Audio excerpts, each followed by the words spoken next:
dari sisi peserta itu yang berprestasi itu dari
Dia ini juga siapa Amran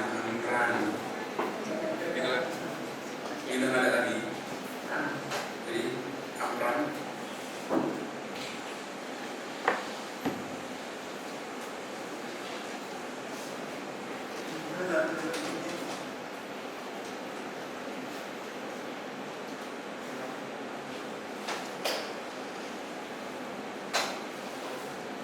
Sendiri dalam api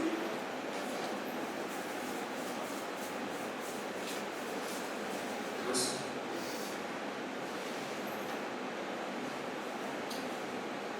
bagi sebuah brandnya sa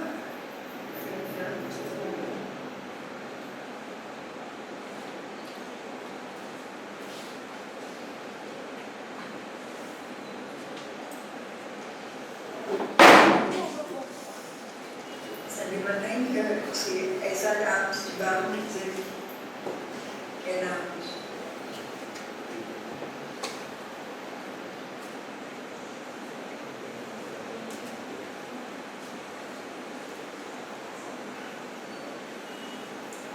keren Batam ada lagi ada di Batam ada lagi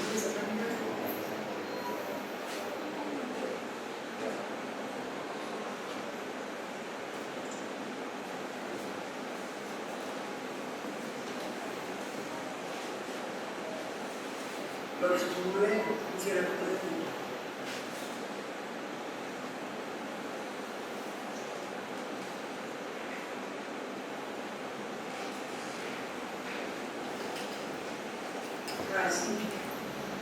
terasi kemarin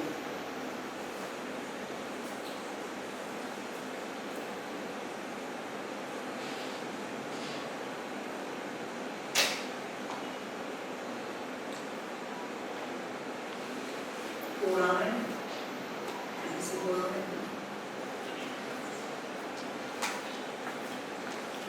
kan semua mah dapat tahan mati kursi dan ke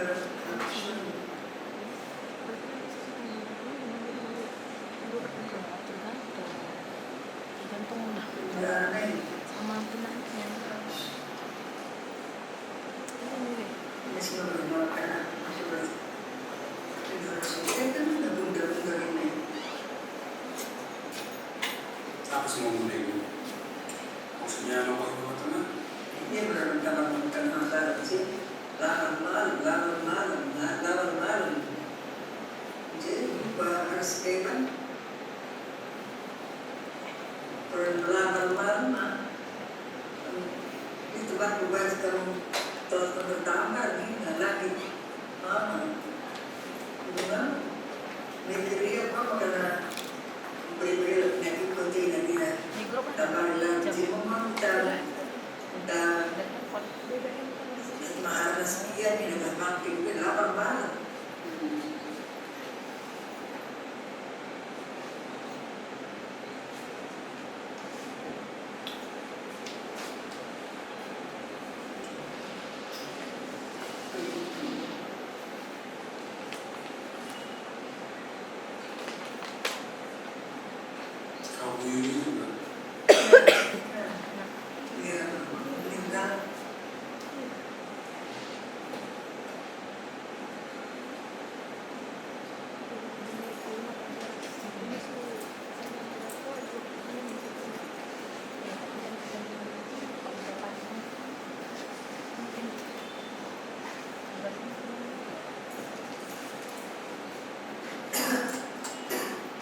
Sudah terlalu berhati ular bukan saja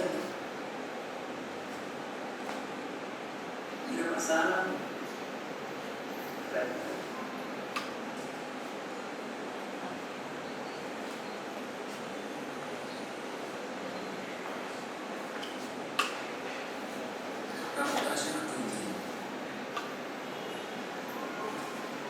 Ya Allah.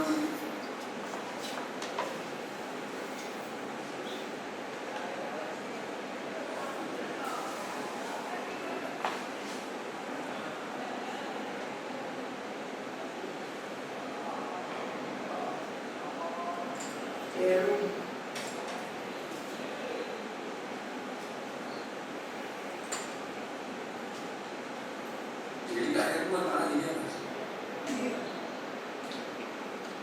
Wajib tidak.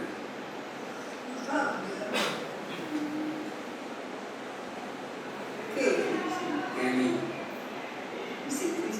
nggak tahu. Terus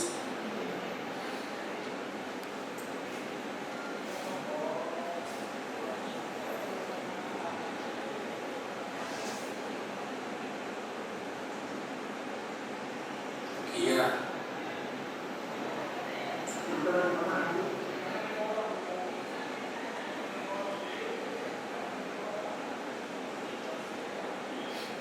Karena orang usia itu bisa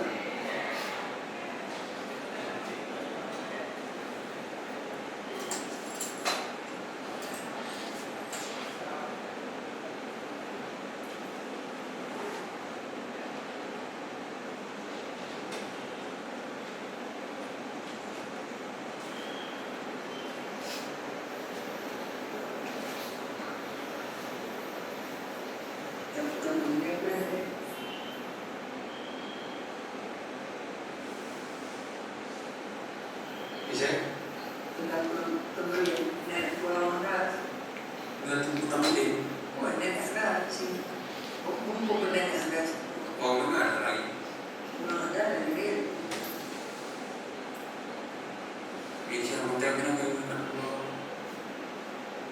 Ini Agus. Kalau mau.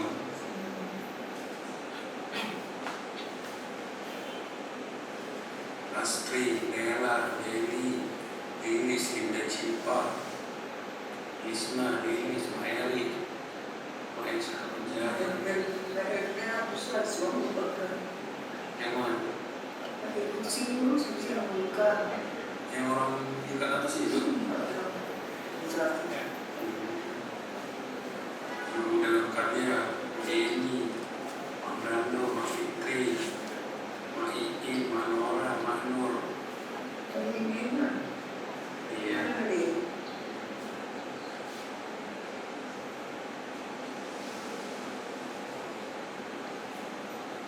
Mak Udah Binci, Mak Temang Uli.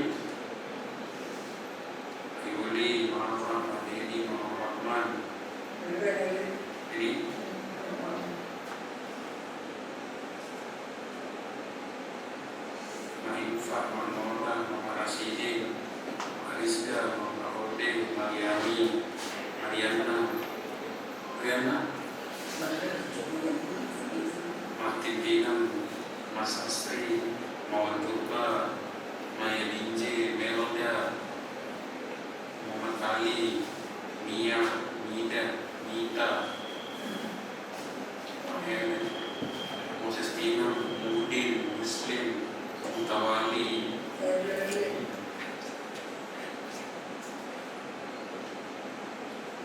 Impak, Modal, Impak, Rosida, Nani, Narti, Nasi Burung, ini ada hapus.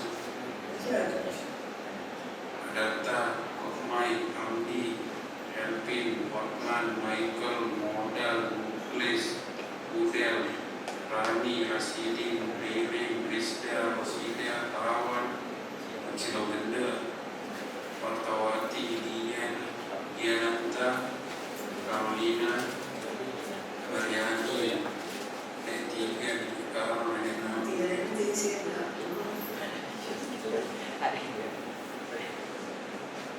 Fira, Nora, Nama Masjid, Mala, Anakmu, Anak Menteri, Pak I, Pak Ani, Pak Cun, Pak Koko, Pak Bunga, Rinji, Pak Yeni, Pak Ki, kami mendengar Pak Yeni.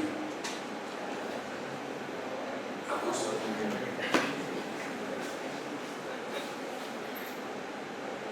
Puspa, Putra, Rasmi, Ratna Bahar, Zaki, Riring, Rita, Robinson, Rosyadna, Rumah, Jakarta, Sadimah Tugas,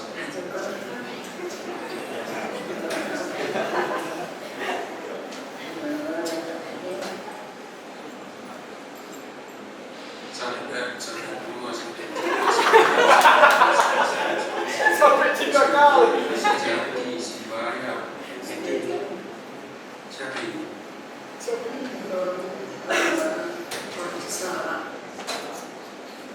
Sibaya, Siran, Sofian, Sibaya.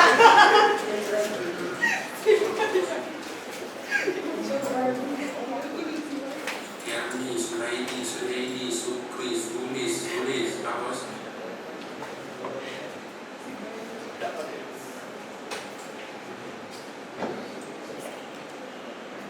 Susu kambing.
Bayangin kalau namanya yang kalau orang neneknya sekarang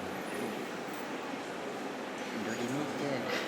Dari buat Medan, Robert S, Ikan, Yuni, Habis, Abah Hifat, Abdi, Ada Nindik, Hadi, Ada Sahrul, Ada Tia, Aksi, Amran, Adi Binje, Adi Bindari, Anta Ginting, Amdes Alam, Anta Sembiring, Badan Batu, Barang, Pangkas, Bapak Presiden, Pak Muslim, Bunda Jakarta, Bijaina, Bisalmiya, Bumi, Bapak Ida, Bapak Koko,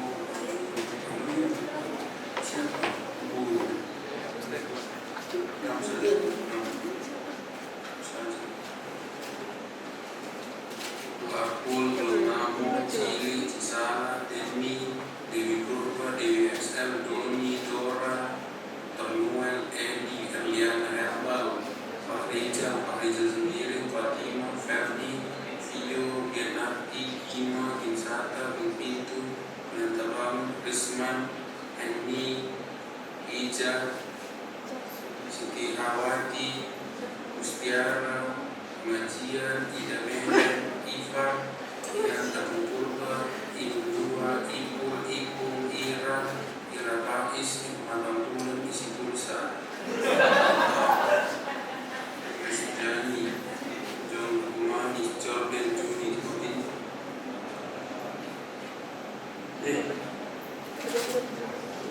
Dan itu telepon memang tidak pakai di tangan yang lain begini. Lagi HP Pak ada tas video call nanti saya kabar. Mana ada duit segini? Lo nggak usah bilang.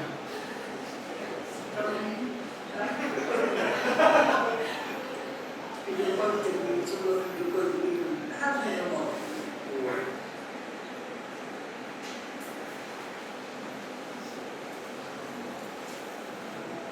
Emang aduh, nah di WhatsApp ini kan tiga tuh kan. Aku berlaku dengan segini mama Lunda, Ryan Stockman, Cina, Stockman berbeda masuk. Nggak nampak sih sebenarnya biasanya. orang begini apa?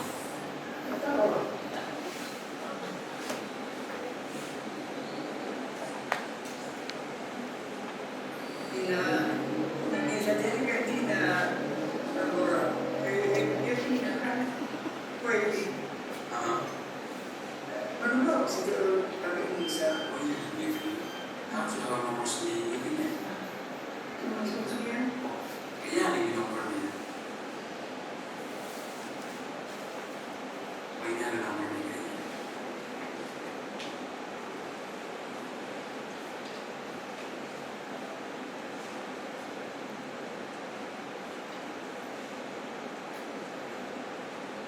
Yang memberi dari ini percakapan dia melakukan Sama kamu ini. karena kita coba hasil seru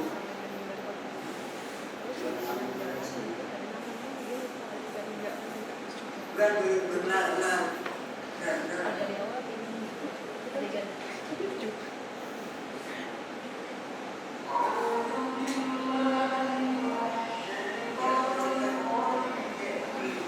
Gimana kartunya tuh?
Saya pernah absen sama anak muridku, namanya Kafka. Saya langsung mikir, wah ini orang Praha ini, Franz Kafka. Jadi memang kalau kita, saya respon dulu boleh sedikit pengantar, asik. Silakan. Kalau kita tengok tadi nama-namanya itu loh, itu kalau nggak dia ngerjain apa, dia tinggal di mana itu loh. Anik gede, isi perusahaan lah. Itu kan itu, berarti identitas kita tuh dibentuk. Kita ngerjain apa, kita tinggal di mana gitu loh, ya kan? Kita nelpet, misalnya, jadi MN misalnya, Pandi fotografer. Nah, ada satu aplikasi yang kita bisa melihat sebenarnya kita ini siapa, namanya Get Kontak. Iya kan? Tengok kali itu buka Get Kontak. Di Kepadang, jumpa di mana Pak nih kan? Gak tahu kita. Get Kontak itu membuktikan bahwa identitas kita dibentuk oleh orang lain sebenarnya. Iya kan? Aneh-aneh tuh. Gitu kan Bang ya? Silakan Bang, giliran Bang. Cek, oke, selamat sore teman-teman semua. Perkenalkan namaku Iqbal Ketubaran, seorang pembuat film dan seniman berasal dari Brastagi, Sumatera Utara. Tapi aku base-nya ada di Jogja, kadang di Jakarta gitu. Nah, jadi film ini sebenarnya salah satu aku menyebutnya prototipe gitu karena aku berfokus membahas tentang tema masyarakat Karo. Nah, salah satu prototipeku yang ini Real Reform gitu. Jadi aku selalu membuat film itu bukan seperti film yang kita bayangkan, maksudnya teknis yang bagaimana gitu. Karena kan teknologi sebenarnya melahirkan untuk kita bisa membuat apapun gitu. Kita bisa membuat film hanya dari handphone kita sendiri gitu. Nah, jadi dari sini sebenarnya saya senang sekali menyimpan arsip gitu. Di tahun 2022 saya pulang ke Brastagi. Saya iseng-iseng bikin Instastory sekitar 30 menit gitu. Saya letakkan di depan, saya berkegiatan sama nenek saya. Tiba-tiba nenek saya ngomong, gimana cara ngapus kontak teman-teman yang udah meninggal di sini.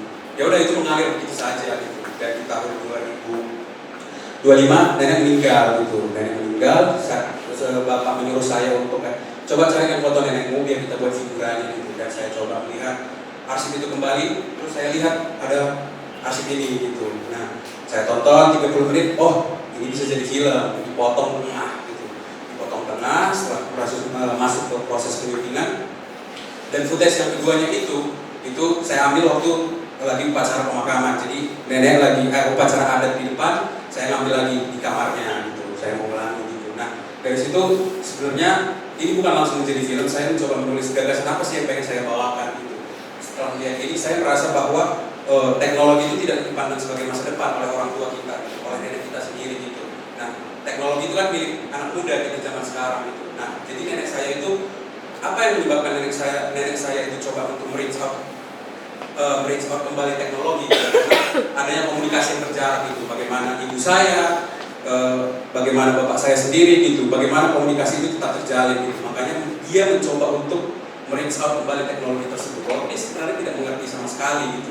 Nah, gagasan itulah yang coba saya tuangkan di dalam film ini gitu. Jadi saya merasa bahwa teknologi itu bukan milik orang tua kita gitu, tapi itu milik kita gitu. Nah, apa yang menjadi milik mereka? Kematian gitu. Itu pun kita gitu. Bagaimana mereka memandang, cara mereka mengikhlaskan, dan bisa dilihat umur dia 90 tahun, berapa jumlah temannya yang sudah meninggal gitu. Nah, itulah cara dia menerima bahwa ya masa depan itu adalah kematian gitu, masa depan kita semua gitu. Dan masa depan itu bukan teknologi sama sekali. Gitu sih gagasan.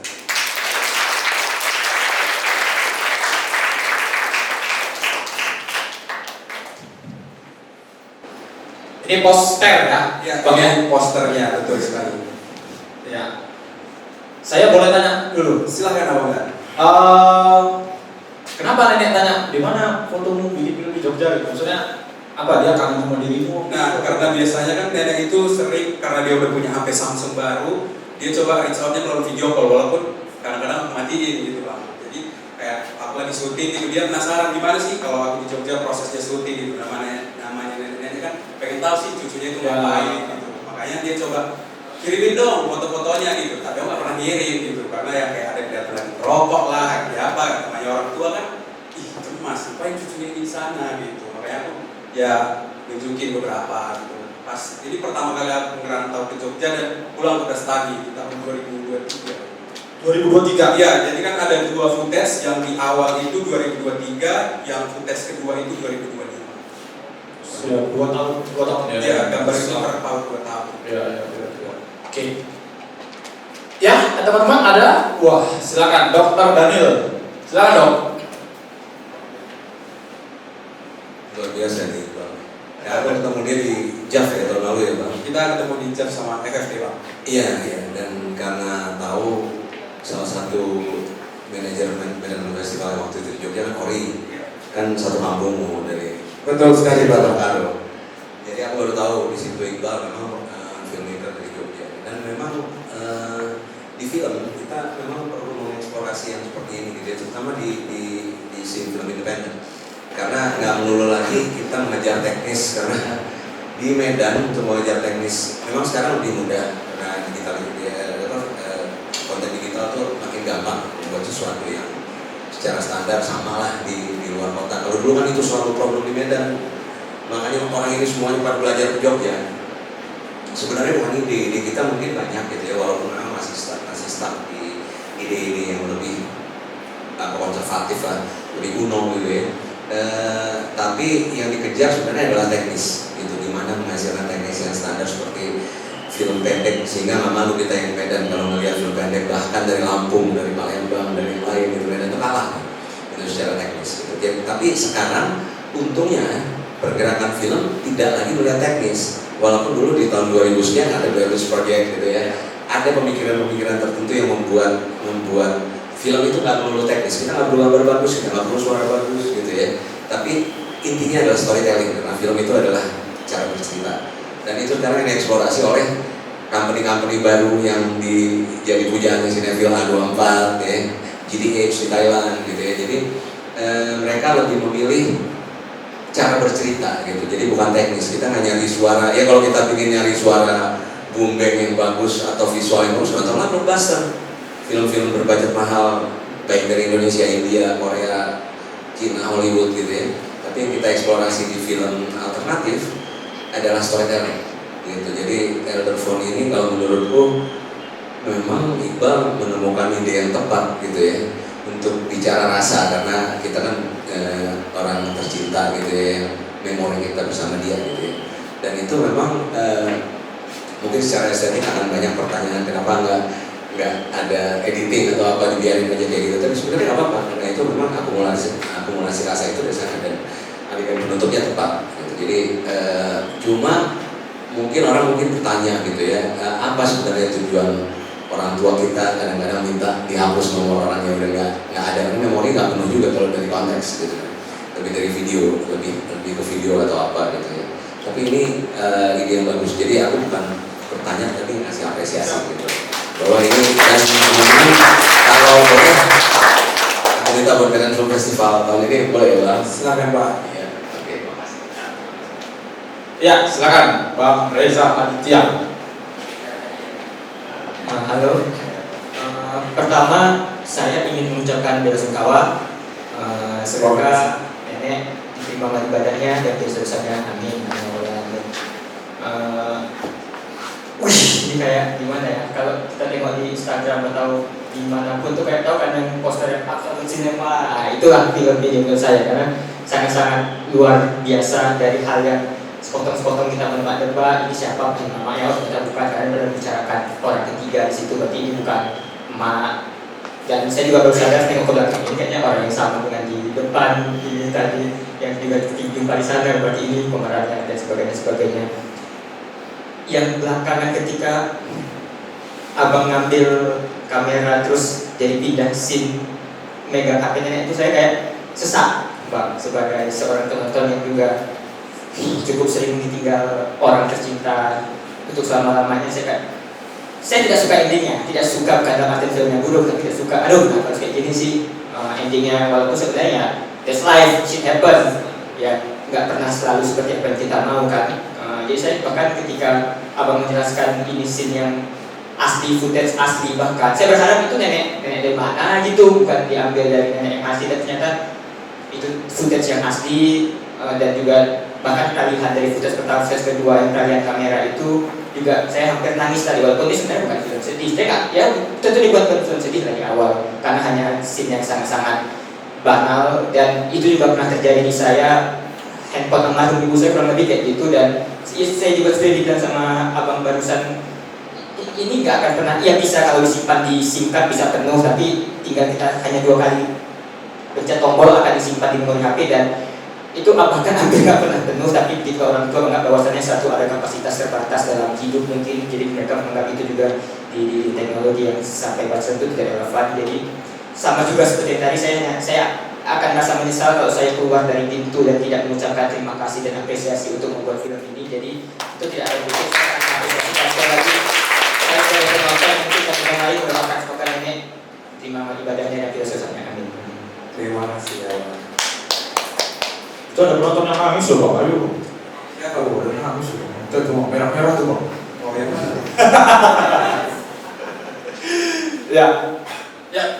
Saya melihat teman-teman nonton itu berkaca-kaca ya. Ya, saya pribadi juga melihat, wah, ini kok sengaja agak humor gitu ya. Tadi kami ketawa isi pulsa, ya kan? Ternyata endingnya itu loh, ya kan? Saya pikir secara teknis memang permainan emosi itu apa adanya jadinya. Jadi naik turun itu sengaja terjadi ya. Dan saya pikir sebenarnya batasnya di mana jadinya gitu. Seakan-akan kita menonton hidup Bang Iqbal atau menonton film gitu. Batasnya nggak ada, ini tipis sekali gitu ya kan. Dan semakin tipis dan semakin personal, semakin nyangkut tuh ke kita gitu. Ya kan? Apalagi settingnya kamar yang sangat privat. Dan kita nggak boleh di kamar itu sebenarnya. Masuk kamar aja nggak boleh, tapi dibiarin terbuka gitu, bayangin ya kan. Semakin privat tuh semakin ya itu tadi, semakin intim, ya rentan gitu ya. Ya izin menanggapi Bang. Jadi sebenarnya kan sekarang kan dunia perfilman itu sangat berkembang ya. Ada fiksi, ada dokumenter gitu. Nah salah satu treatment yang saya pakai ini genrenya namanya personal documentary. Nah itu hadir dari beberapa sutradara Paris, itu ada Agnes Varda gitu. Nah jadi mereka bukan lagi membicarakan tentang teknis yang luar biasa gitu. Karena kan sebenarnya teknologi itu membuat kita sama rata semua. Siapa aja bisa membuat film gitu. Nah saya rasa salah satu bagaimana saya belajar membuat prototipe itu dari sini gitu Bang. Jadi kayak bahwa keseharian kita, apapun rekaman yang kita ambil itu semua bagian dari sinema gitu. Bagaimana itu bisa dibicarakan, bisa diceritakan gitu. Bahkan personal sekalipun gitu ya. Jadi ya sebenarnya kenapa kebiasaan itu terjadi ya karena rasa personalitas itu tadi, dia berada di ambang batas gitu karena dia medium film. Padahal kita menontonnya secara video gitu. Nah disitulah medium film itu bermain dan memberi terombang ambing ya. Jadi tidak di antara dua batas tersebut. Ya, ada lagi, teman-teman? Ya, silakan Bang Jimmy. Kumpul 3 Bang Jimmy menampilkan film. Iya, betul. Selamat sore, kenalkan nama saya Jimmy. Saya mau nyambung kata Bapak Dr. Daniel. Tadi kalau Dr. Daniel ngomong kalau film-film alternatif tidak penting, tidak lagi penting atau saya salah dengar. Tapi yang saya tangkap itu tadi teknik tidak penting. Tapi saya meyakini kalau film yang baik itu naratif dan sinematik, kalau bisa saya sebut sinematik sebagai teknik, harus baik kedua-duanya. Tapi saya paham dengan film Abang tadi kalau tentang arsip yang pengambilannya tidak dirancang sedemikian rupa karena misalnya audionya atau apanya ya seperti itu Bang. Nah, tapi saya kurang sepakat aja kalau film alternatif tidak teknik tidak lagi penting. Soalnya kalau menurut saya film alternatif atau film independen itu mencoba bagaimana cerita lain dari film-film blockbuster tidak diceritakan oleh film-film blockbuster. Jadi film independen atau alternatif bisa menjadi jawaban itu. Seperti itu. Jadi atau kalau saya udah bertanya, Abang meyakini film yang baik itu film yang bagaimana? Iya, pertanyaannya bagus Bang. Kalau misalnya bertanya tentang film apa yang baik, sangat subjektif sekali sebenarnya gitu. Tetapi karena ya aku harus menyadari bahwa aku bermain di ranah yang bukan komersil bisa dibilang gitu. Karena kan kita harus menyadari juga bahwa kenapa lahir independen, karena kan ada keterbatasan atas sesuatu gitu. Makanya kan kita menggunakan apa yang kita miliki, maka lahir atas itu. Jadi kalau misalnya aku terjun pada komersial gitu, pasti kan aku memikirkan bagaimana caranya sesuatu yang gigantis gitu, bukan masuk ke dalam hal-hal yang lebih personal, lebih privat gitu. Karena kan gagasan tentang independen itu kan bagaimana membawa hal yang privat gitu ke depan layar gitu. Enggak semua tetapi gitu. Tapi bagaimana berangkat itu kan ada sesuatu hal gagasan yang besar di bawah. Misalnya kita datang ke bioskop, kita menonton sajian-sajian yang lebih komersil ya, mungkin mereka kan tidak terlalu banyak untuk bagaimana membawa statement privat gitu, tetapi hanya membawakan tentang hiburan dan lain-lain gitu. Bagaimana kita membuka ranah-ranah yang lebih personal, privat gitu. Karena kan sebenarnya kita melihat pada dokumenter itu adalah fiksi yang bermain di dalam ranah independen, ada sesuatu masalah besar yang dibawa gitu. Ada sesuatu masalah yang personal, privat gitu ya. Kalau salah satunya yang mungkin yang lagi viral ya Pesta Babi gitu. Nah, Pesta Babi kan membawa sesuatu yang sangat personal juga, privat gitu. Bagaimana membuka ruang-ruang tersebut. Kan itu tidak mungkin ditayangkan itu mungkin saja gitu. Tetapi kan ada satu gagasan besar yang ingin dibawa, lebih impactful gitu. Kalau lebih gitu sih. Jadi kalau misalnya bertanya tentang film yang bagus menurutku, kalau dari aku sendiri film yang punya gagasan banget gitu. Jadi aku tidak lagi memperdulikan tentang bagaimana teknisnya, bagaimana cara pengambilannya, karena menurutku itu berangkat dari tulisan, dari gagasan gitu. Bagaimanapun teknisnya, selama ceritanya itu nyampe dan penonton senang, menurutku itu film yang bagus. Iya, oke. Pak Hendro mau nih Pak? Pak Hendro? Oh? Ya, gimana Pak? Silakan Pak. Silakan Pak, tidak apa-apa. Teman-teman bersedia untuk melihat kembali film itu. Tapi itu butuh 18 menit. Iya. Saya tadi nggak mau masuk ke ruangannya agak terlambat. Saya Bang udah boleh atau belum? Jadi mungkin beberapa menit ke depan saya nggak melihat. Tapi film itu bagus sekali sehingga saya pikir kadang-kadang mungkin komentar dan bukan tapi kita menjalan itu. Teman-teman bersedia nggak? Bagus banget. Kita lanjut dulu Pak ke seniman. Seniman lain Pak. Ya, sekali lagi selamat. Terima kasih. Satu hal saya belakangan ini saya kira kita melihat media baru itu lebih sebagai sesuatu yang sifatnya instrumental. Kita seperti kehilangan gagasan mengenai medium itu dengan mengatakan bahwa kembali pada media semua. Tapi film kembali ini yang akan kita kembali bahwa medium itu sangat penting tanpa dia menjadi instrumental, dan medium itu memberikan kita pada realisme ya, semacam gagasan sangat realisme. Hampir tidak ada ide apapun menurut saya itu, tapi kondisi yang kita sering sebut sebagai pasca medium itu ternyata bisa mengembalikan kita kepada medium bisa ini, dan terutama pada realisme ya. Karya film itu menurut saya tidak bisa tergantikan oleh medium lain karena jurnalisme kan. Tapi tapi bahkan akhirnya ketika melihat film itu seakan-akan kita melihat kenyataan. Tapi Iqbal seakan-akan membalikan kepada kondisi di mana Anda tidak perlu membelikan sesuatu untuk melihat kenyataan. Meskipun itu cara yang bisa kita lakukan, tapi suatu relasi yang sangat dekat, gitu ya. Dunia dekat dengan dia, dan lucunya bahwa itu melalui sarana handphone ya, yang kita anggap membuat jarak kejauhan dengan kenyataan gitu. Justru dengan sarana handphone dan hanya bisa melihat bahwa itu nyata dan tidak nyata gitu. Kita sendiri mungkin tidak sering bersamakan atau masih menyimpan teman-teman kita ya sudah tidak ada. Nah dengan permasalahan apa kayak kisah seakan-akan dia masih ada gitu ya. Paling tidak melalui dia pernah nasihat dengan mereka, masih menyimpan beberapa percakapan, tapi ada ini luar biasa ya, melampaui itu dia memutuskan enggak kenyataan juga seperti itu, tapi ini kreatif baru sesuatu yang ya, dengan kata lain bahwa realisme pada film itu sekarang menurut karya Sri Iqbal yang saya bagus sekali itu membalikan kita kepada medium, bukan sesuatu yang media baru, bukan sesuatu yang instrumental, tapi sebagai medium yang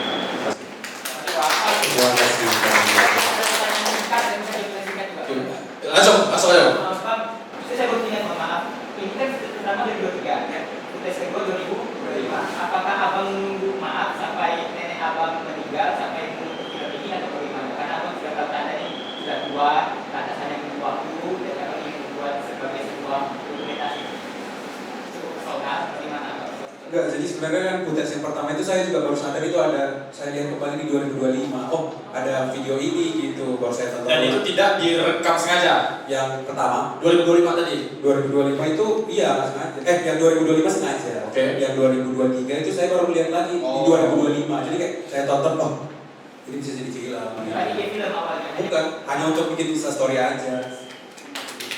Siap, oke. Terima kasih Bang Iqbal. Sudah habis, kita lanjut lagi ya, oke? Kepanjangan. Thank you ya Bang, sudah membuat kami terharu ini.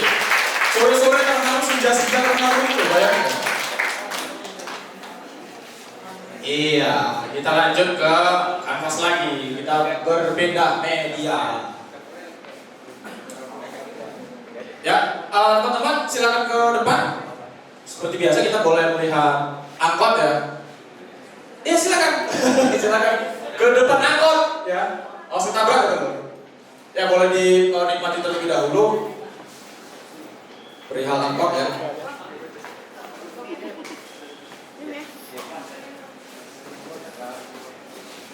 Kalau sekarang bus ya sekarang ya, ya kan? Di sini bus ya, bus listrik gitu. Saya naik angkot dari kapan? SMP kali ya.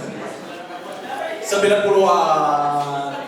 Dan itu, itu sambu ya. Sambu, perfect tuh sambu pula tuh. Yoi, sambu tuh secara spesifik tuh. Bang Lampok, itu pintu belakang apa pintu samping?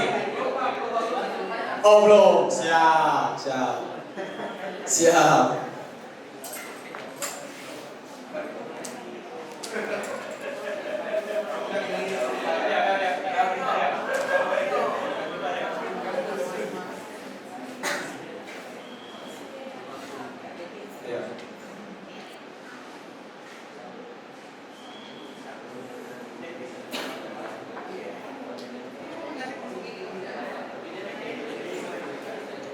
Oke, Kak Jadi. Ya, Bang Lampok adalah seorang street art ya. Dia banyak berkarya di dinding ya, dan tidak lepas juga di kanvas ya. Bang Lampok mungkin silakan Anda boleh bertepuk tangan.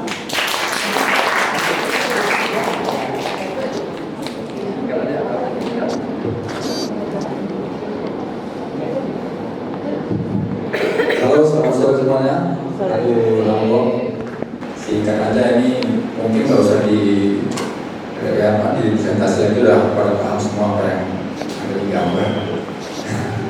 Jadi kenapa angkot? Karena aku ingin menunjukkan bahwasanya angkot itu bukan cuma alat transportasi, tapi lebih ke identitas suatu kota. Nah di Medan sendiri angkot itu bukan tentang warna, bukan tentang bentuk, tapi tentang berkendara kan. Seorang supir ya artinya. Ya boleh tepuk tangan, Anda jangan ragu. Anda jangan ragu boleh tepuk tangan ya. Gimana Bung? Secara arsitektur gimana Bung? 65 kuning, siap. 99 biru. Aku masih ingat 123 kuning. Ya. 122 kuning juga sama. Ya. 121 merah. Geser, siap. Gimana teman-teman? Yoi, waktu SMP saya naik ini ke sekolah, pulang sekolah. Gimana teman-teman? Ya, gila.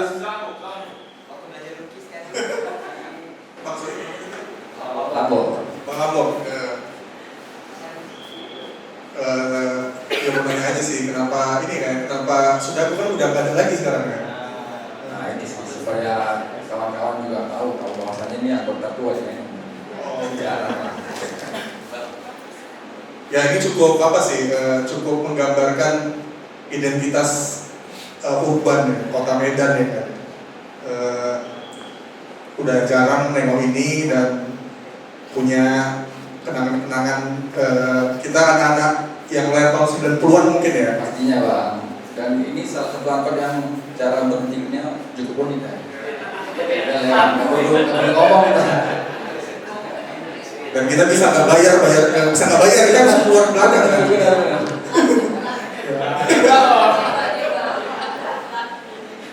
Ya keren sih Bang, aku cukup poin karyanya langsung Medan gitu ya gitu. Terima kasih ya. Ya, yang lain? Teman-teman? Ada?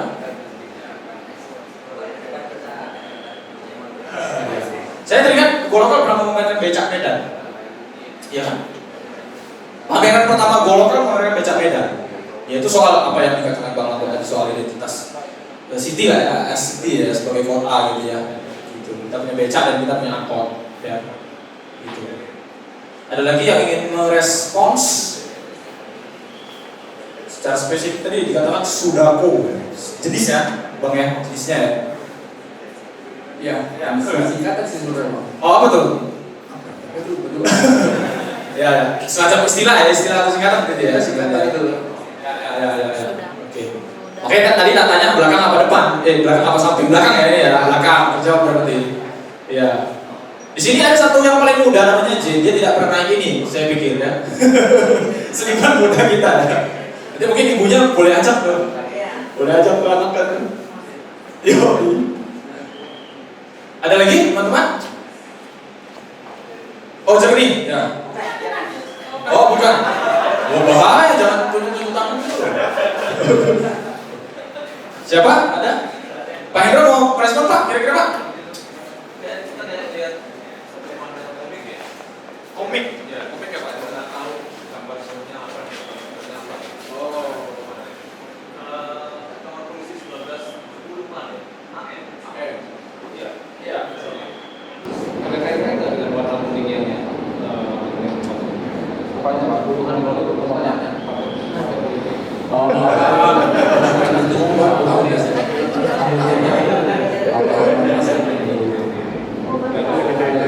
Jadi baca 19 itu. Oh. Dibaca sekaligus. Ya. Tahun apa? Tahun apa aja Bang? Karena kan sudah tadi kan katakan jenis angkot yang tertua.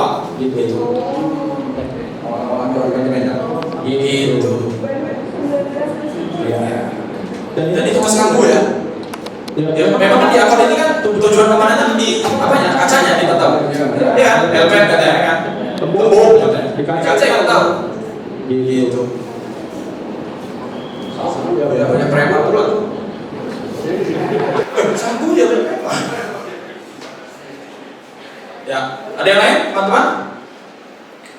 Medan, kata Medan seolah-olah ditutup tapi kita tahu ini tentang Medan. Nah itu loh. Iya kan?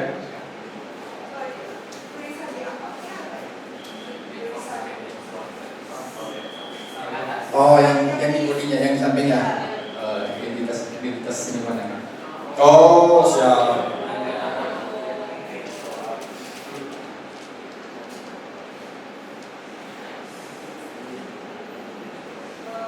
Ada lagi teman-teman?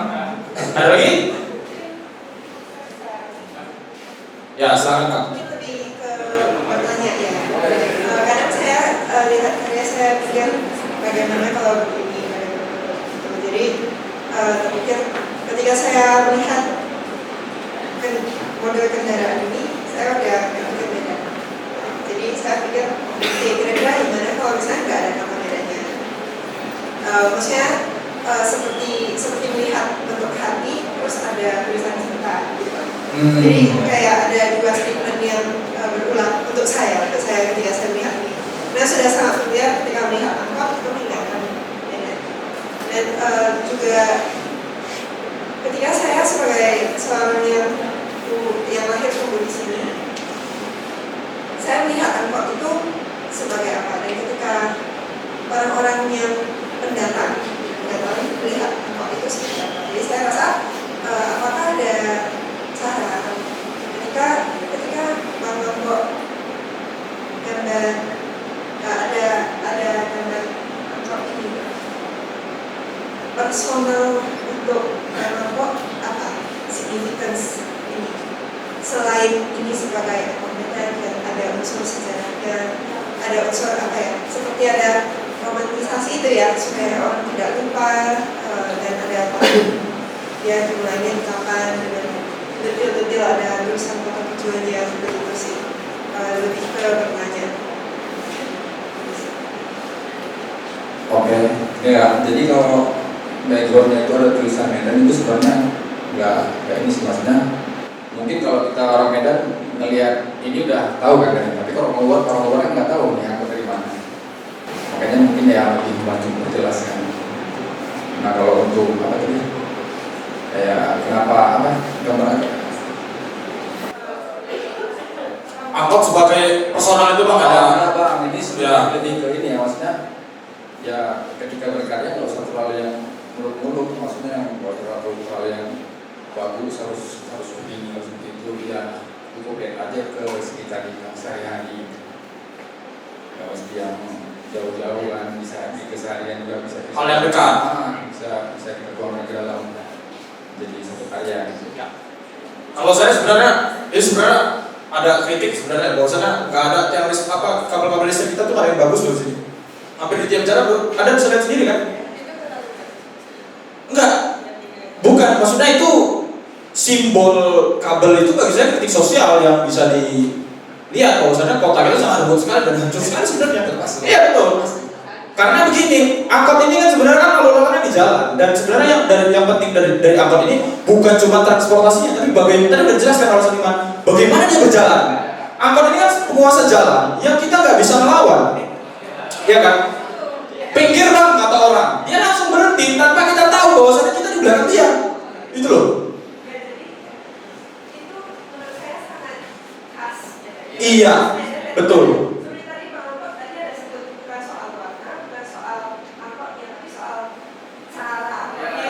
Betul.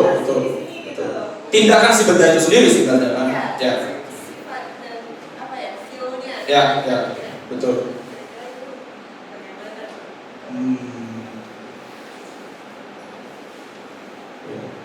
Oke, ada lagi? Oke, Jernih, silakan.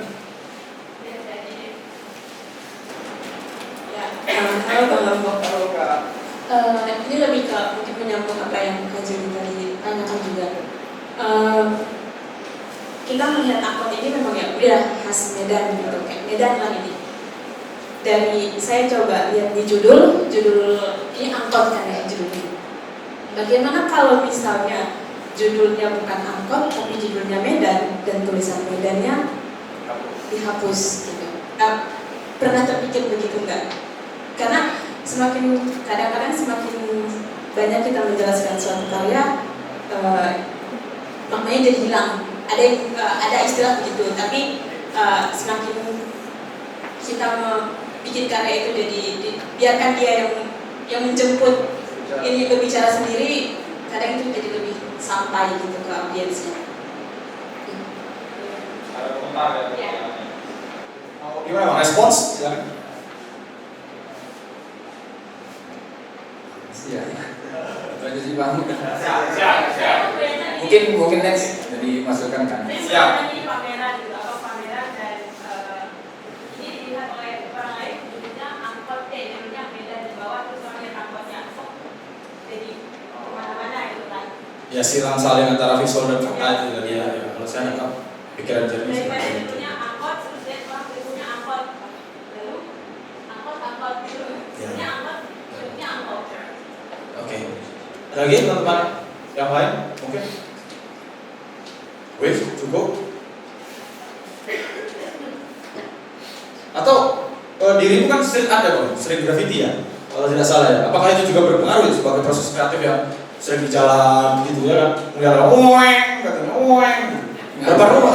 Gimana tuh? Makanya kan kayak gambar di jalan itu kan aku lebih ke bukan tentang sekedar gambar di jalan ya, tapi lebih ke bagaimana caraku berkomunikasi dengan orang-orang baru, tetap terkoneksi dengan orang-orang baru, nggak jauh-jauh dari keseharian kan.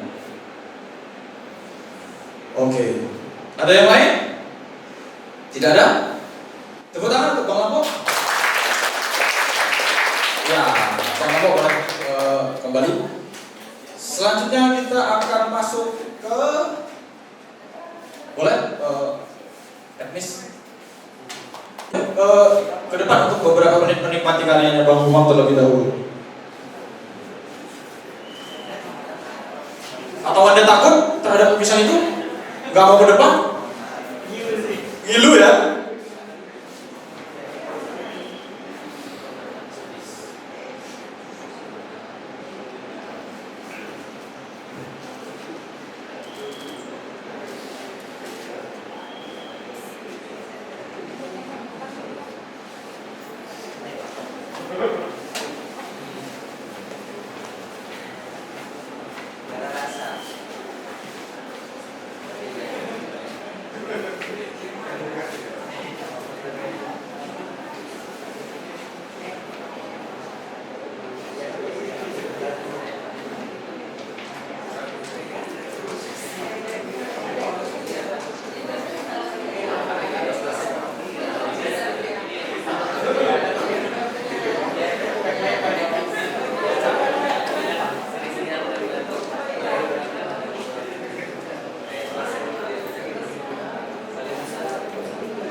Oke, teman-teman. Jangan dipegang matanya bang, sakitan bang. Matanya dipegang. Langsung perspektif neurologis ya. Oh, dahsyat. Dahsyat. Anatomi ya, perspektif neurologis.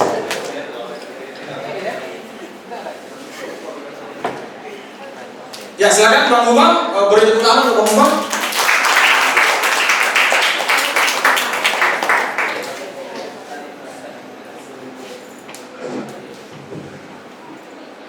Assalamualaikum warahmatullahi wabarakatuh. Selamat sore semuanya untuk kawan-kawan di Kota Medan dan khususnya Sumatera seluruh. Jadi saya melihat dari perspektif kawan-kawan kayaknya ada yang takut. Tadi pas baru masuk, pas mau mulai acara, ih apa tuh katanya. Jadi iya bang, jadi saya, berarti sampai apa yang saya pesan. Saya ambil positifnya. Oke, mungkin perkenalan lah dulu ya. Kalau nggak kenal nanti kan nggak sayang ya. Iya juga. Jadi nama saya Umam Farida. Saya asal dari Kota Langsa. Tepatnya saya lulusan dari Institut Seni Budaya Indonesia Aceh. ISBI Aceh. Dan hidup ISBI ya. Jadi untuk kawan-kawan yang mau masuk kuliah boleh ke ISBI Aceh.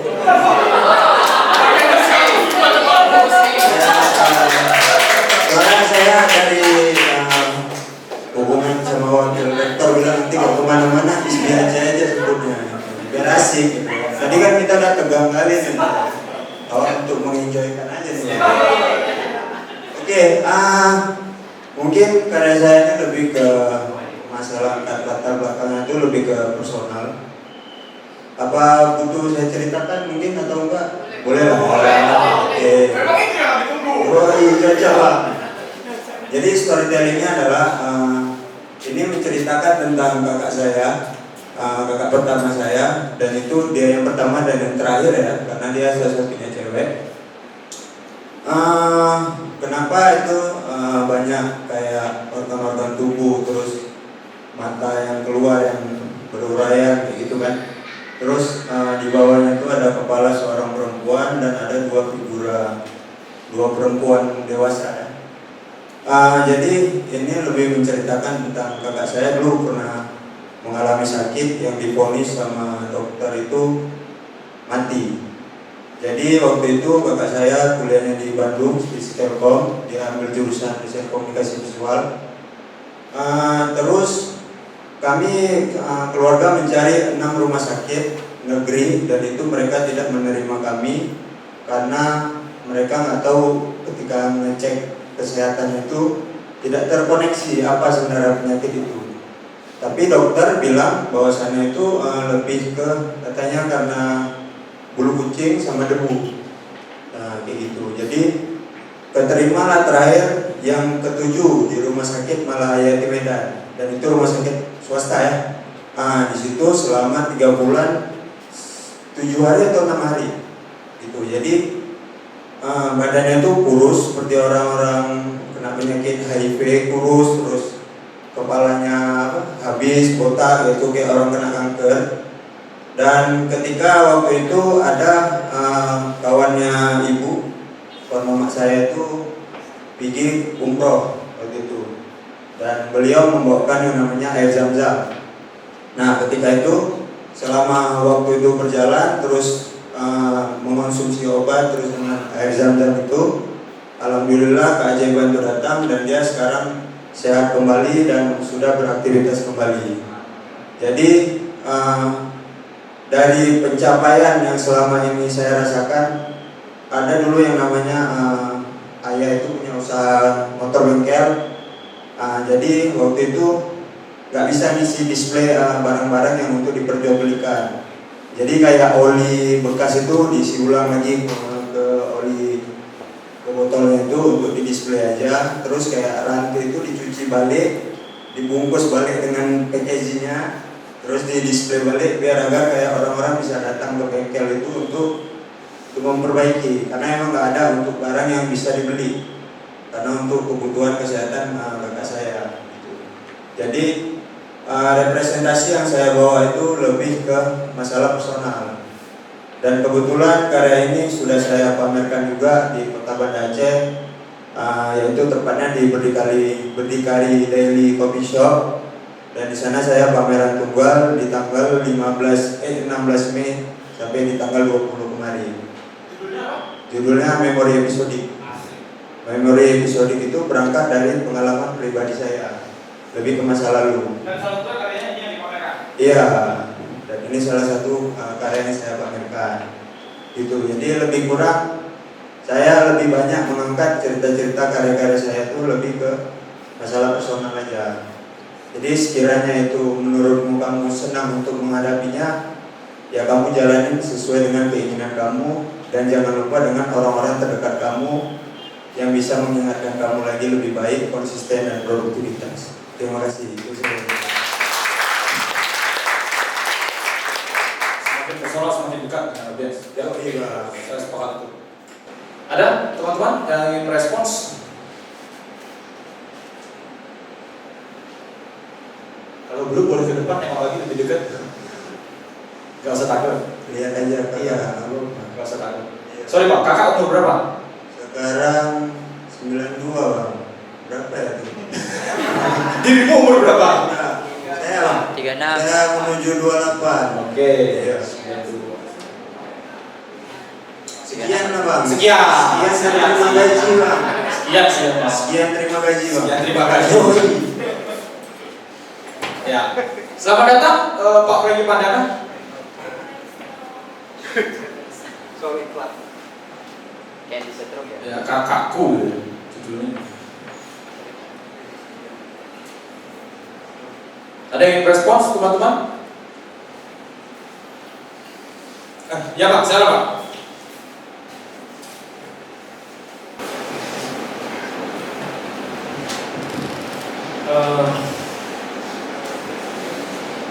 Apa yang membuat kita tertarik pada karya ini? Salah satunya saya juga adalah karena ceritanya ini. Tapi kalau kita kembali ke bahasa visual karya ini, kita merasakan dan saya kira belum tentang cerita apapun. Cerita seorang itu bisa dengan kita tidak paham. Tapi bagaimana membangun kecemasan atau ketakutan atau kajian karya visual itu saya bilang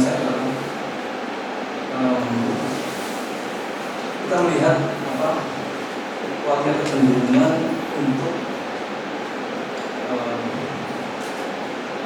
mengambilkan manusia dengan citra atau benda-benda. Jadi kadang kita tidak yakin apakah yang digambarkan ini sebetulnya adalah manusia sebagaimana dibayangkan oleh siapa tadi? Umar. Dan peristiwa itu benar-benar ada dialami oleh senimannya, ataukah kita sedang menghadapi secara visual ya, lepas dari kalau kita tadi bisa tidak mendengarkan ceritanya, sebuah metamorfosa dari manusia yang cenderung karya-karya kita, karya-karya kontemporer itu kan kita bisa mulai dari misalnya lukisan-lukisan yang menunjukkan kecenderungan orang-orangan dinamakan figur. Itu misalnya kita temukan pada era 50-an, 60-an, sampai 70-an. Lalu kemudian tahun 70-an itu muncul kecenderungan seniman-seniman benar-benar. Dan kita bisa sebut itu sebagai kecenderungan pembeda-beda, kecenderungan munculnya beda-beda. Nah sekarang kita sebetulnya di era 2000-an itu muncul kecenderungan untuk menarasikan segala sesuatu menjadi cerita-ceritaan. Karya visual itu tidak peduli apapun yang mau disampaikan, itu menjadi penting ceritanya. Dan kita sekarang mendengarkan ceritanya lebih kuat daripada bentuknya. Bisa pengaruh komik, gambar, cerita dan sebagainya itu tidak bisa diisi. Pertanyaan kita sebetulnya bukan soal bagaimana karya itu dibisarkan, tetapi dengan bentuk seperti apa cerita itu muncul. Misalnya gini, kita saya melihat bentuk itu sebenarnya bagian dari pencarian seniman yang sesungguhnya. Kalau Anda misalnya sedang mengalami perasaan sedih, Anda membayangkan saya mau menulis puisi. Kalau Anda ingin menyampaikan sesuatu yang lucu misalnya, Anda berpikir tentang pantun. Jadi bentuk itu adalah ideologi yang sadar atau tidak sadar mengatasi kita. Kalau ingin berceritanya pada berupa pantun dan puisi misalnya, kita membayangkan prosa, cerita pendek, novel seperti itu. Nah, setelah tahun 2000-an, bukankah karya ini mengingatkan kita pada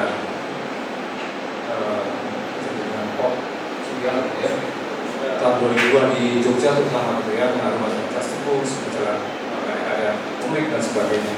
Jadi pengumuman cerita jadi tidak penting bagi saya atau bagi kita semua. Ketika kita semua pasti punya cerita, tapi seniman perlu menemukan bentuk di luar lakon yang beredar. Nah, kita kecenderungan kita kan gitu. Oke, bentuknya sudah ada nih, surrealisme, ekspresionisme, surreal dan sebagainya. Lalu itu belakangan dan cerita itu cuma menjadi bentuk hanya menjadi wadah untuk menceritakan sesuatu. Nah, tantangan kita saya kira selalu di situ ya. Kita semua selalu punya cerita, tetapi bagaimana menciptakan kalau kita masih bisa bentuk kayak sekarang ya sudah bentuk tidak pikir lagi, nggak pernah ada sesuatu yang baru. Tapi bisa selalu ada peluang karena kita punya cerita yang sangat khas masing-masing tadi ya.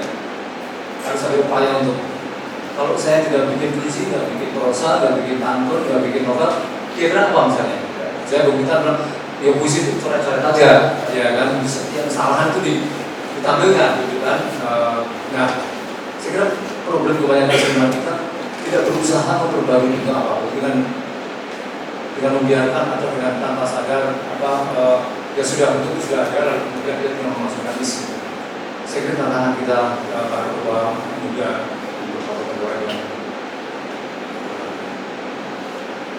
bagian dari pencarian itu sebenarnya. Oke, itu aja. Terima kasih. Gimana Pak Franky? Mau Pak Franky? Komentar Pak Franky? Mau dulu respons. Ya. Asik ya. Sebentar Mas Franky, boleh? Oke. Aku siap. Terima kasih Pak atas saran dan masukannya. Jadi memang awalnya karya saya itu lebih ke teknik vektor dulunya. Jadi selama saya belajar di seni itu saya nggak tahu sama sekali yang namanya kayak realis, terus ya surrealis, pop surrealis, ataupun teknik apalagi abstrak ya. Karena menurut saya aliran-aliran itu yang saya pelajari selama di bidang akademik di seni budaya itu tadi ya, di seni rupa murni khususnya. Sejak 2017 itu saya belajar menggambar itu hanya sekedar kayak mural aja Pak. Awalnya mural, terus gambar-gambar vektor kayak gitu. Lebih bermain dengan warna-warna cerah dan bermain kontur awalnya. Jadi setelah saya coba proses terus saya percaya kayak proses itu kan tidak mengkhianati hasil. Tapi dari situ saya belajar terus menerus. Nanti kalau misalkan mau lihat gambar saya yang sebelum ini boleh juga nanti kalau mau lihat.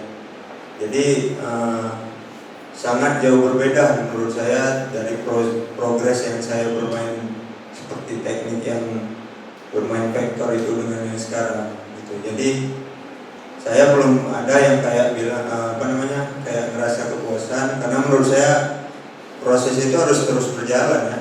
Jadi kalau kita nggak tahap yang kita lalui itu kan seiring berjalannya waktu dan pengalaman. Kalau kamu tidak merasakan hal-hal seperti itu, mungkin kamu nggak bisa berdiri di sini kayak saya sekarang gitu. Mungkin saya nggak bisa berdiri di Gua Lokal gitu. Jadi saya masih di Aceh gitu. Tapi ada tekanan batin menurut saya kayak saya mempunyai, kita bisa gitu. Saya bisa untuk melampaui dan kayak ke kawan-kawan yang lebih hebat daripada saya, dan saya percaya itu proses itu pasti membuktikan gitu.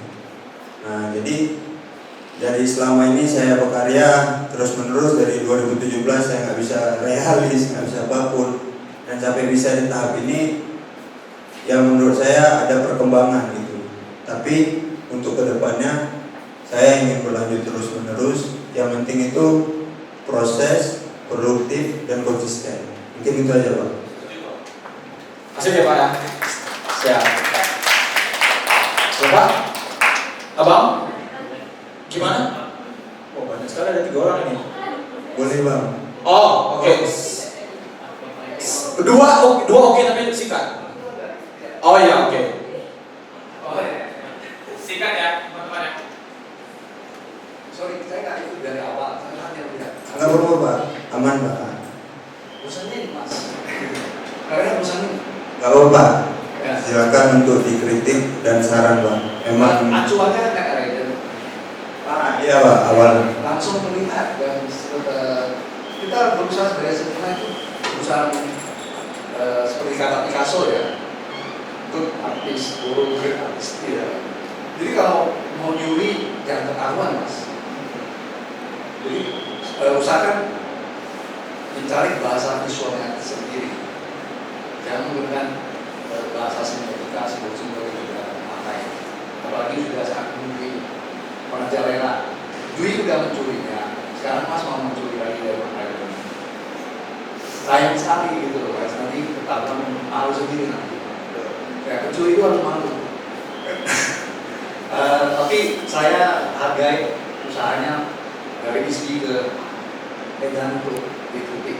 Ya, itu yang saya kasih aplaus. Mungkin saya respon sedikit Om Franky ya. Jadi karena dari saya kemarin itu bukan hanya sekedar saya untuk mengirimkan lukisan saya kemari. Ada sebuah tantangan yang saya pergi kemari itu, saya naik kendaraan dari Banda Aceh ke Medan, dan itu sempat saya mikir dalam waktu 2 hari sebelum saya berangkat. Terus saya mikir kayak, jauh kali nih.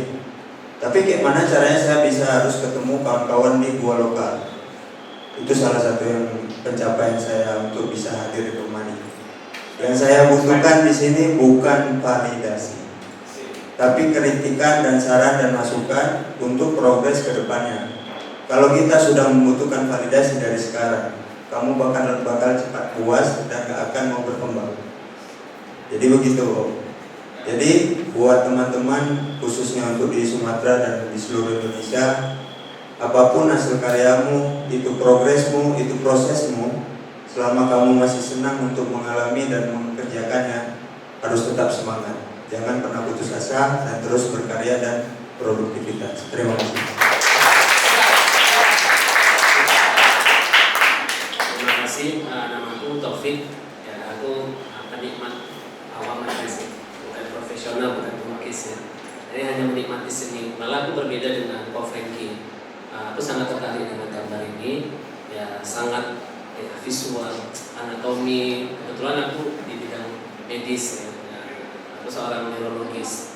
Jadi aku melihat gambar ini, jujur pertama aku teringat dengan novel Corpus Uterus Sastra Gotama. Sastra Gotama. Jadi ini sebenarnya lukisan ini bisa sangat emosional sih.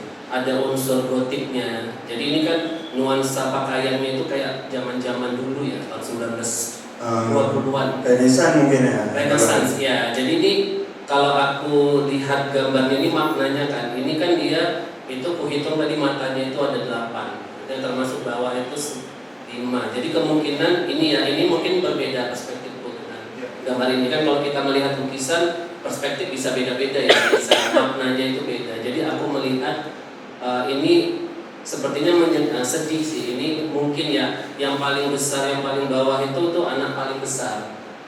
Yang masih setia dengan ibunya itu yang paling kecil, yang masih mengikat dengan si itunya, tali plasenta. Itu aku melihatnya tali plasenta, tali pusat ya, plasenta. Tali pusat ya, plasenta. Jadi maknanya itu ini ya itu tadi mungkin ibunya itu sedih ya, kamu nak yang kamulah satu-satunya yang bersama dengan aku sekarang itu. Aku melihatnya seperti itu karena ekspresi ibunya kan sedih gitu. Dia sedih dan anaknya itu ya nggak apa-apa ma, aku di sini bersamamu, seperti itu, kayak berbicara gambar ini. Jadi aku sebenarnya sangat tertarik sih dengan ini, apalagi warnanya merah ya, merah darah, benar-benar warna darah gitu. Jadi ada unsur horornya, mistisnya, dan itu juga dari apa tuh terasnya itu kan nuansanya nuansa klasik gitu. Jadi ini kalau seperti kayak poster film horor bagus nih. Asik. Bagus. Kak, thank you, Pak. Ya, terima kasih. Ya. Saran itu ya. Wah. Ada lagi Pak Kumam? Cukup? Penutupan Ya, dari saya. Buat kawan-kawan untuk hari ini dan kedepannya saya berharap kita bisa sama-sama terus buat kegiatan terus, kolektifan terus untuk kegiatan yang lebih berharga dan bermakna seperti ini. Ini yang saya harapkan, dan nanti ketika di Aceh pengen saya hadirkan seperti ini, insya Allah saya bisa mengundang kawan-kawan dan Pak Indro mungkin, Om Nengki untuk bisa hadir di sana. Kita buat seperti ini lagi dan tetap jalin komunikasi dan silaturahmi yang baik. Mungkin itu saja dari saya. Assalamualaikum warahmatullahi wabarakatuh. Waalaikumsalam. Terima kasih. Bung Bima. Oke, sip. Kita lanjut teman-teman yang baik, langsung ya. Ada dua karya dari Kak Diah, berasal dari Padang.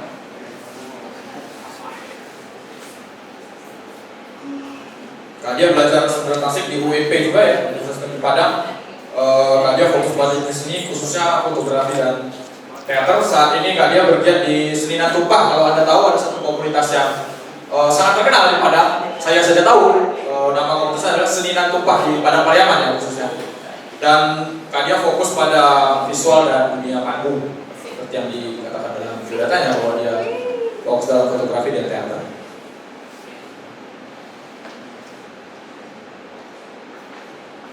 Ya silakan, ada yang mau diganti ke depan.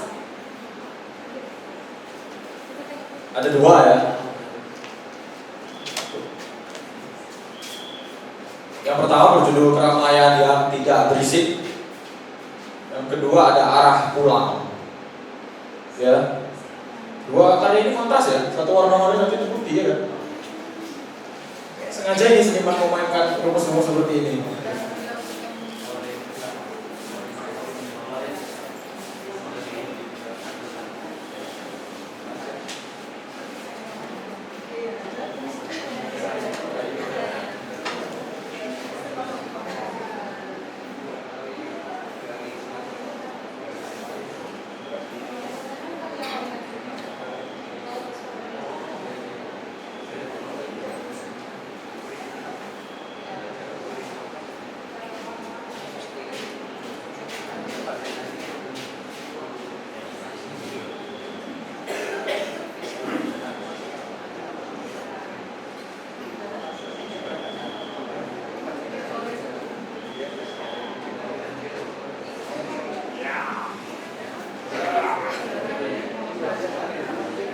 Oke, teman-teman. Tidak buru-buru, saya cuma mengingatkan, gitu loh. Tidak buru-buru. Ya. Silakan Pak Dia, ngambil tempat, Anda boleh bertepuk tangan untuk Pak Dia.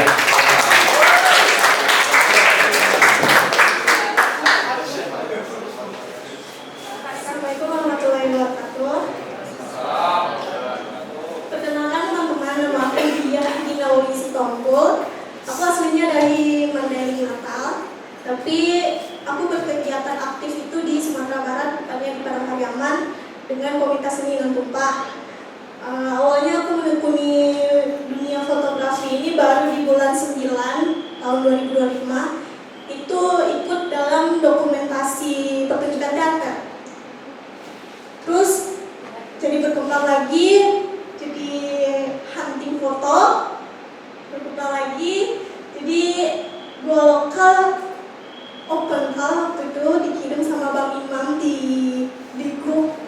Jadi aku milih dua karya ini karena mempertimbangkan temanya kumpul. Aku mencari koleksi foto yang gimana ya, yang sesuai dengan tema.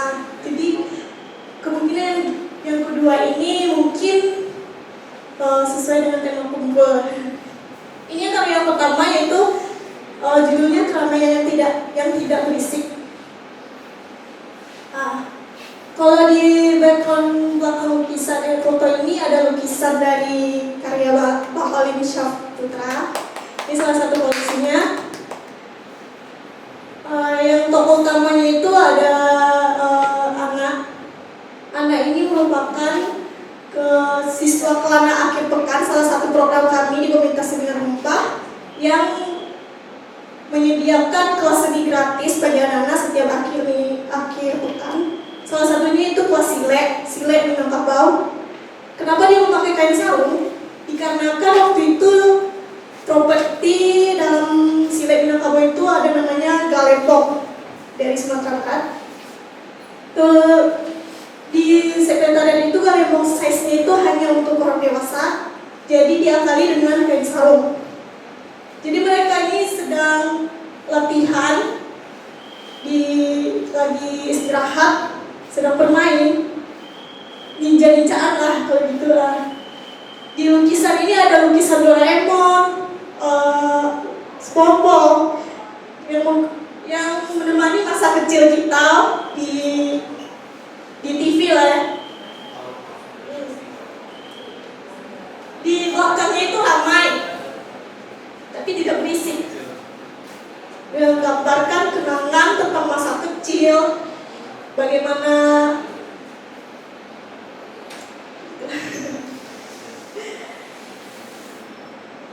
yang karya kedua. Ini karya yang kedua, Arah Pulang, judulnya Arah Pulang. Kenapa saya memberikan judulnya itu Arah Pulang? Karena ini menggambarkan bagaimana ada tempat yang sangat menunggu kita pulang.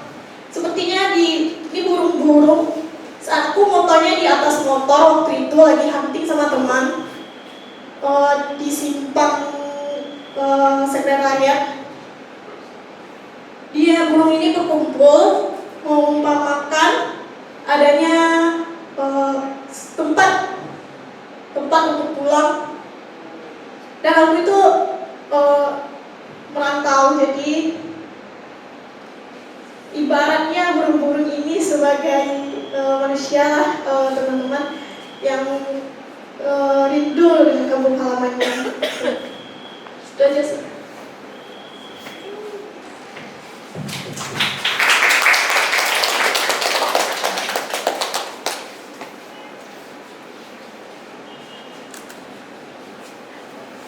Ya, silakan.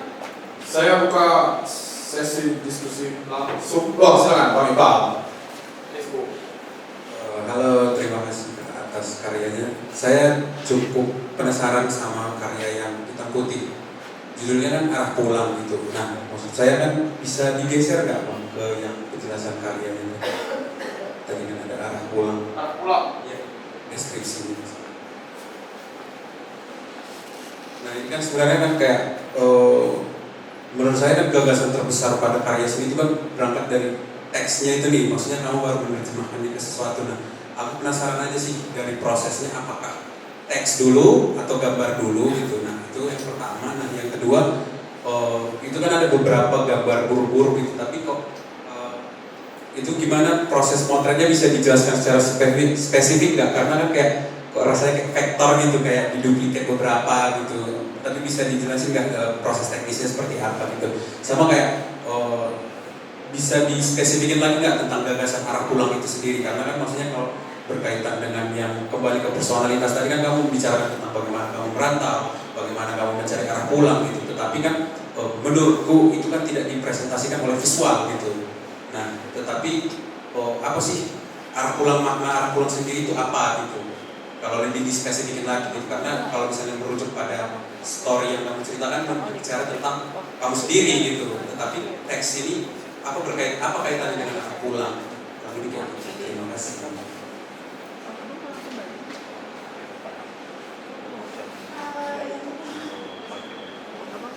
Secara personal gitu ya?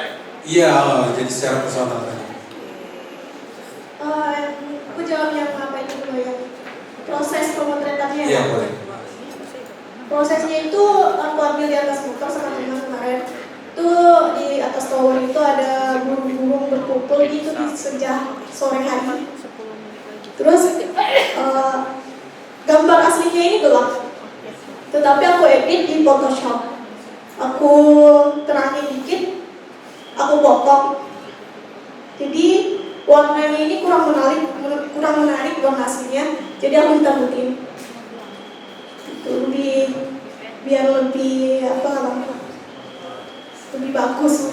Berarti bentuk awalnya potret kah, landscape? Landscape. Iya, Oke, tapi ada di aku potong karena komposisinya kurang pas. Oh, berarti itu burung-burung beneran? Iya, ini burung-burung beneran. Kalau abang pernah lihat di tower, ada burung di senja waktu sore hari berkeliling tower. Ya. Sama yang arah pulang tadi, maksudnya pemilihan judul. Pemilihan judul. Gambarnya. Awalnya aku motret dulu, baru bikin deskripsi. Pertamanya aku upload di IG. Aku waktu itu rindu sama keluarga. Jadi aku judulnya aku buat aja arah pulang. Karena kan sebenarnya aku ini sama burung-burung ini, mereka berkumpul di satu tempat. Gimana ya Bang?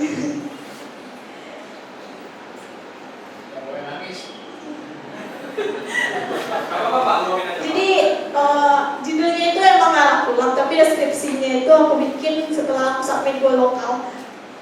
Jadi lebih ke situ juga, arah pulang itu lebih rindu ke keluarga waktu itu. Spontan aja.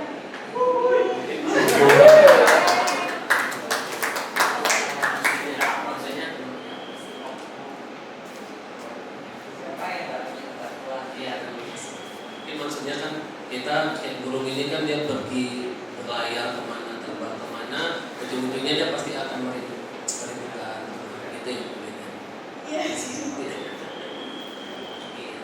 Sekalian aku kasih komentar apresiasi. Aku lebih suka gambar yang pertama, kebisingan yang tak ramah ya. Pernah nggak terpikir? Maksudnya keramaian yang tidak berisik, keramaian yang tidak berisik. Itu kan gambar yang di belakang itu kan superhero ya, bukan suka semua superhero sih, tokoh kartun dengan berbagai macam karakter. Aku suka sih, maksudnya suatu gambar itu dia di dalamnya itu ada berbagai macam karakter. Aku suka dengan cerita, suka baca novel dengan berbagai macam karakter. Jadi kita bisa belajar dari karakter-karakter tersebut. Di situ tahu nggak yang kalau yang dari fotografer tahu nggak yang paling pinggir atas itu kiri? Tahu nggak itu siapa? Kiri atas yang paling kanan atas. Bukan yang atas. Itu siapa? Tahu nggak? Velma. Jadi Velma ini ya kebetulan kalau dari Scooby-Doo aku paling suka dengan Velma.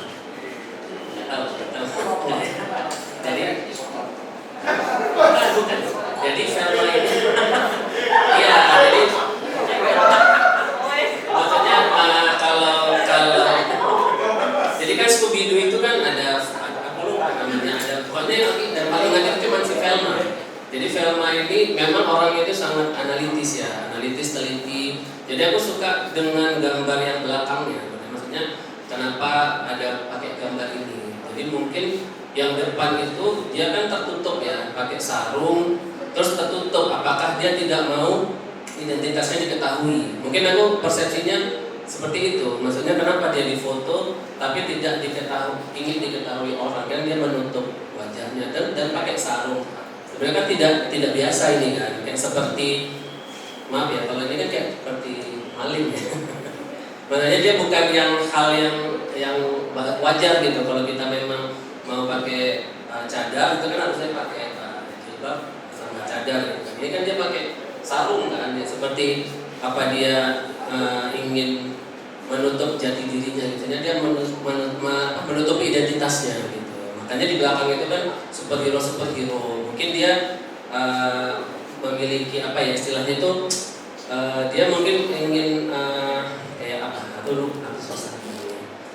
Dia itu yang kayak tidak seperti dirinya. Jadi dia digambarkan misalnya kalau kita di luar itu ya aku seperti ini, aku seperti ini. Padahal itu bukan dirinya. Gitu. Padahal itu bukan dirinya. Ya mungkin gitu ya. Oke, terima kasih.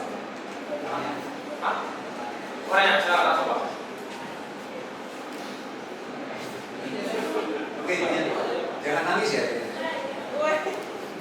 Saya mau tanya gini, seberapa pentingnya judul dalam karya? Dalam karya-karya dia, seberapa pentingnya peran dari judul terhadap karya yang dibuat, yang difoto? Kalau dia sendiri menganggap judul itu untuk saat ini itu belum penting karena dikarenakan pengalaman dia untuk membuat judul karya itu saat belum masih ingin Pak.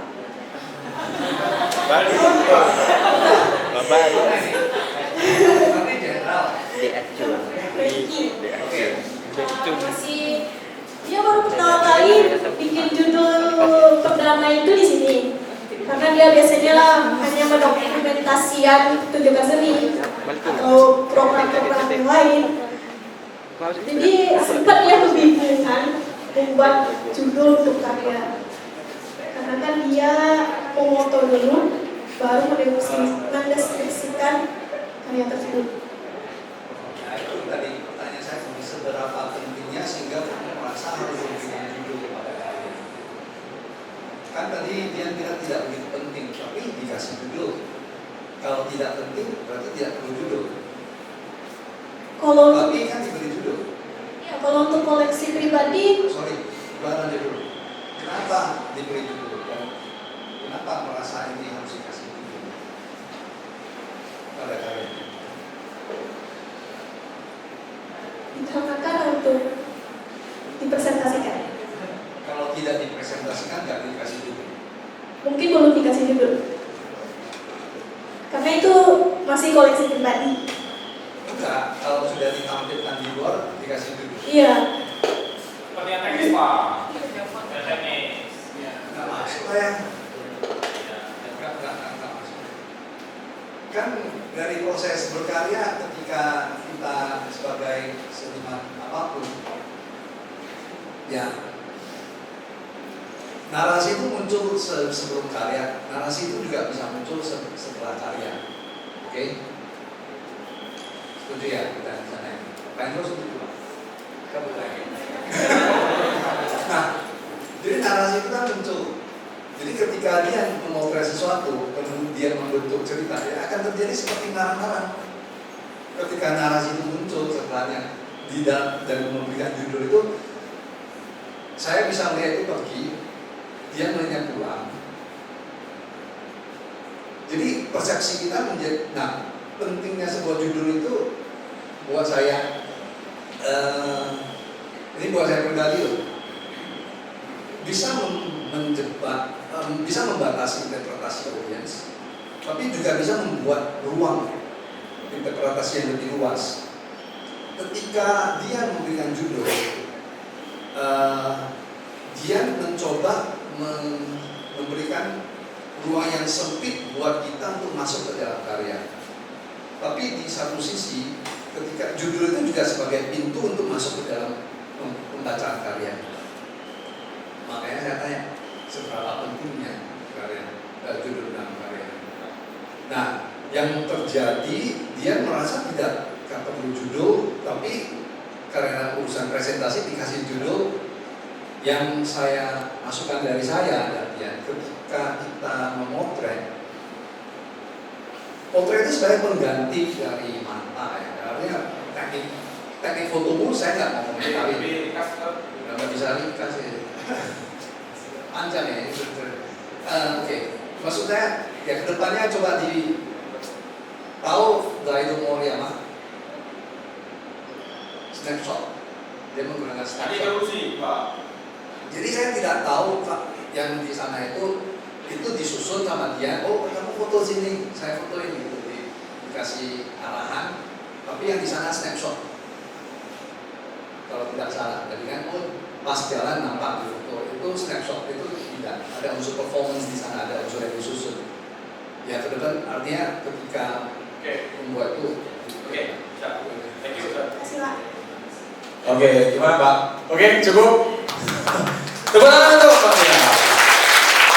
Ya, silakan kembali Pak tempatnya. Ya, kita sudah sampai di penghujung acara ya. Tapi kita akan melihat satu seniman lagi. Ya. Bang Marindo. Ya. Dia senang absurditas ya, kalau Anda tahu gerakan dadaisme ya. Saya pikir dia banyak membaca soal itu. Neo-dadaisme asik. Before surrealist asik ya. Kalau Anda membaca sejarah seni ya, Dada muncul sebelum surrealis. Mungkin Prancis Jerman misalnya. Ya. Juru bicaranya di surrealis seorang penyair Prancis Michel Berton. Ya kan? Dia memimpin banyak sekali seniman, padahal dia penyair, itu aneh juga itu orang. Iya kan? Dia memimpin Salvador Dali, Max Ernst gitu ya. Kahlo juga begitu, Frida Kahlo, siapa lagi? Kak Lito. Ya, tokoh-tokoh besar itu. Ya. Bang Marindo boleh, silakan. Anda boleh bertepuk tangan untuk seniman terakhir kita malam ini. Sore ini.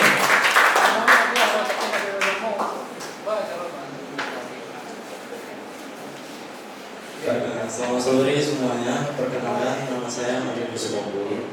Jujur saya amatir di dunia lukisan. Karena background studi saya itu SMP Teknik Mesin, S2 saya MG, jadi tidak ada kaitannya dengan seni. Jadi tidak ada kaitannya sama sekali. Nah, kalau lukisan ini itu saya mulai waktu itu gara-gara COVID. Jadi waktu itu usaha saya banyak yang tutup, kemudian pegawai harus banyak yang dirumahkan. Jadi di saat itu saya bikin yang pertama itu di tahun 2022 itu judulnya lockdown. Dan kenapa judulnya saya kasih lockdown? Karena di situ ketika pegawai saya sudah harus saya berhentikan dan saya tidak mampu membantu lebih jauh lagi, saya rasa pemerintah itu hanya seperti tahu cuap-cuap saya soal di rumah, jangan keluar, jangan kerja dan segala macam. Tetapi tidak memberikan bantuan atau tanggung jawab langsung yang nyata. Nah, makanya di situ gambar itu seperti banyak gambar teriakan lockdown dan bentuk-bentuk virus dan segala macam. Dan untuk yang kedua, ini saya beri judul Kerakusan Menghilangkan Jiwa karena di situ terkait illegal yang terlalu banyak dan mengakibatkan banjir seperti saat ini. Yang saya yakinin sebenarnya para oknum-oknum tersebut sebenarnya hanya kedistrak dengan kekuasaan dan uang, jadi mulai rakus dan kemudian mereka seperti manusia yang kehilangan jiwa. Yang dari saya, terima kasih. Gimana teman-teman? Dia sudah memberikan statement yang seperti yang saya antar tadi bahwa Dada ya kerakusan menghilangkan jiwa. Boleh dilihat. Boleh, silakan. Ya. Mix media Bang, ada kertas, ada akrilik, ada kertas akrilik, foto ya, oke. Kertas foto, siap. Akrilik dulu lebih awal, oke. Ya, album musik, album musik.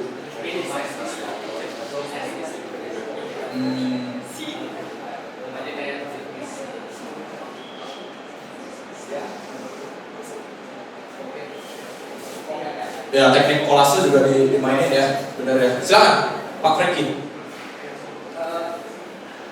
Kalau saya melihat karyanya, saya selalu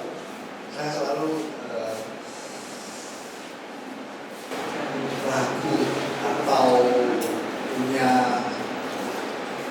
saya selalu mencari sesuatu yang kita bicara seni rupa murni, seperti murninya. Saya selalu merasa pada satu titik lukisan karya dua dimensi itu bisa membosankan. Mas kenal Francis Picabia? ada pesan di karya Francis Scalia di buah karya. Dan dari sana tadi bicara ada pesan Francis Scalia di dalam sebuah karyanya. Tapi cukup sesuatu yang ya, jujur kolase bukan sesuatu yang jarang, bukan sesuatu yang sudah baru ya, kita juga tapi pada karya yang besar cukup membuat perhatian orang melihat karya tersebut. Itu satu yang pencapaian sesuatu yang menarik. Mungkin kalau teman-teman membaca melihat karya-karya dua dimensi yang lain, mungkin tidak lagi menjadi yang baru di beberapa karya. Yang saya mau komentari adalah kenapa selalu harus ada narasi yang misalnya menunjukkan pemerintah, suasana. Coba sekali-sekali kita puji pemerintah atau kita agak ini sedikit berbahagia, tidak selalu harus ke teman-teman nge-boost gitu mas. Coba sesuatu, berikan hal-hal yang sedikit lebih positif. Itu masukan ke saya. Jadi ketika memang paling gampang adalah kita mengomentari kerjaan orang gitu. Seperti saya komentari kerjaan mas lebih gampang ya daripada saya kerjain sendiri. Suruh saya kerjain saya belum mampu. Tapi saya tidak harus menjadi koki untuk tahu makanan enak dong. Nah, jadi yang saya hargai pertama karya yang besar mempunyai satu tantangan visual. Oh, cukup fresh. Tapi kembali lagi saya ketika melihat sebuah karya, saya pernah membaca, saya menggunakan tiga cara.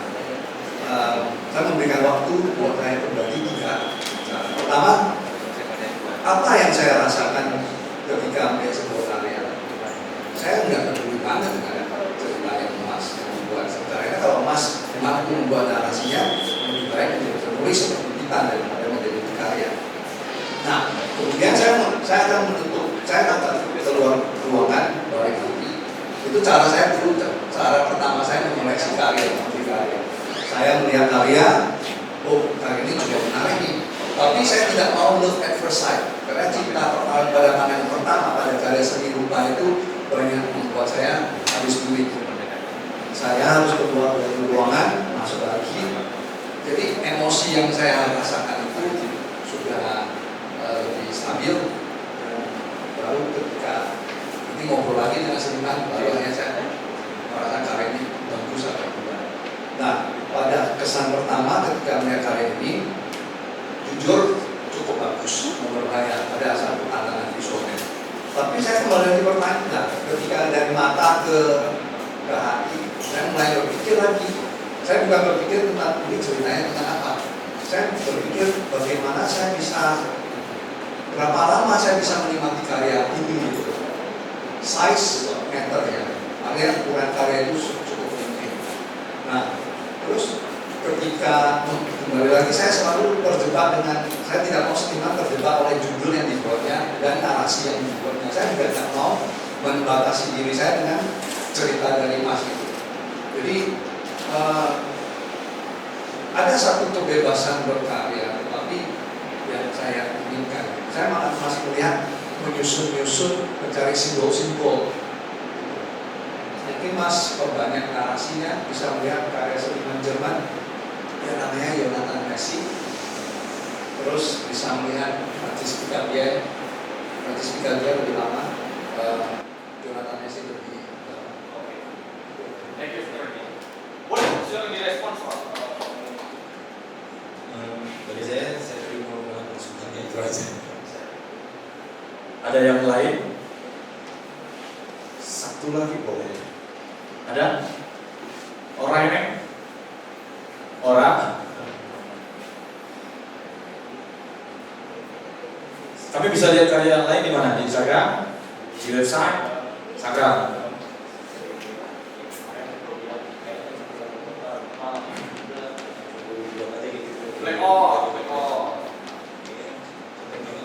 Ya.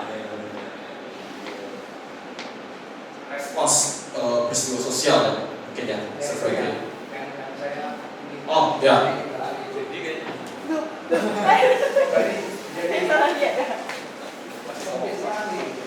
Sampai sekarang jadi kebatannya ketika kita melihat sekolah misalnya menyusun gambar jadinya oh iya bisa ini justru nilai abstraknya itu apa? Ketidakteraturan. Justru benda-benda yang diletakkan itu buat jadi cerita. Kalau saya lebih suka cerita itu dibebaskan aja. Ya, oke. Terima kasih, Saudara Frankie. Silakan, Pak Hendro.